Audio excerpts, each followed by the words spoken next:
Caribbean രാജ്യമായ Jamaica Melissa കൊടുങ്കാറ്റിന്റെ ഭീതിയിൽ. മണിക്കൂറിൽ 290 കിലോമീറ്റർ വേഗത്തിൽ മെലിസ കൊടുങ്കാറ്റ് ജമൈക്കയിൽ ആഞ്ഞടിക്കുമെന്നാണ് കാലാവസ്ഥാ നിരീക്ഷണ കേന്ദ്രത്തിന്റെ മുന്നറിയിപ്പ്. കാറ്റഗറി 5-ൽ മെലീസ കൊടുങ്കാറ്റ് ഈ വർഷത്തെ ഏറ്റവും ശക്തമായ കൊടുങ്കാറ്റാണെന്നാണ് അമേരിക്ക ആസ്ഥാനമായുള്ള കാലാവസ്ഥാ നിരീക്ഷണ കേന്ദ്രം നാഷണൽ ഹരിക്കെയിൻ സെന്റർ വ്യക്തമാക്കിയിട്ടുള്ളത്. കൊടുങ്കാറ്റ് കനത്ത പേമാരിക്കും വെള്ളപ്പൊക്കത്തിനും കാരണമാകുമെന്നും മുന്നറിയിപ്പ് നൽകിയിട്ടുണ്ട്. ജമൈക്കയിൽ കനത്ത കാറ്റും കനത്ത മഴയും മണിക്കൂറുകൾക്ക് മുമ്പ് തന്നെ ആരംഭിച്ചിട്ടുണ്ട്. ജമൈക്കയുടെ തീരപ്രദേശങ്ങളിൽ നിന്ന് ജനങ്ങളെ ഒഴിപ്പിച്ചു. പ്രദേശത്ത് 101 സെന്റിമീറ്റർ മഴയുണ്ടാകാമെന്നാണ് മുന്നറിയിപ്പ്.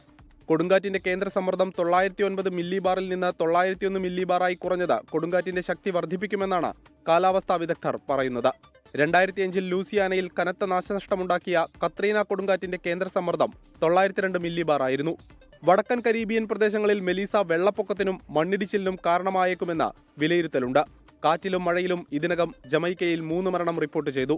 ഇന്നലെ ഹെയ്തിയിലും ഡൊമിനിക്കൻ റിപ്പബ്ലിക്കിലും 4 മരണങ്ങൾ റിപ്പോർട്ട് ചെയ്തിട്ടുണ്ട്. 1980-ൽ മണിക്കൂറിൽ 305 കിലോമീറ്റർ വേഗത്തിൽ വീശിയ അലൻ കൊടുങ്കാറ്റാണ് അറ്റ്ലാന്റിക്കിലെ ഏറ്റവും വലിയ കൊടുങ്കാറ്റായി കണക്കാക്കപ്പെടുന്നത്. International desk 24. ലോകത്തെവിടെയായാലും ഏത് സമയത്തും 24 വാർത്തകളും ഓഗ്മെന്റഡ് റിയാലിറ്റി പാക്കേജുകളും എക്സ്പ്ലെയിനറുകളും വിശദമായി കാണാൻ ഞങ്ങളുടെ യൂട്യൂബ് ചാനൽ നിങ്ങൾക്ക് സബ്സ്ക്രൈബ് ചെയ്യാം.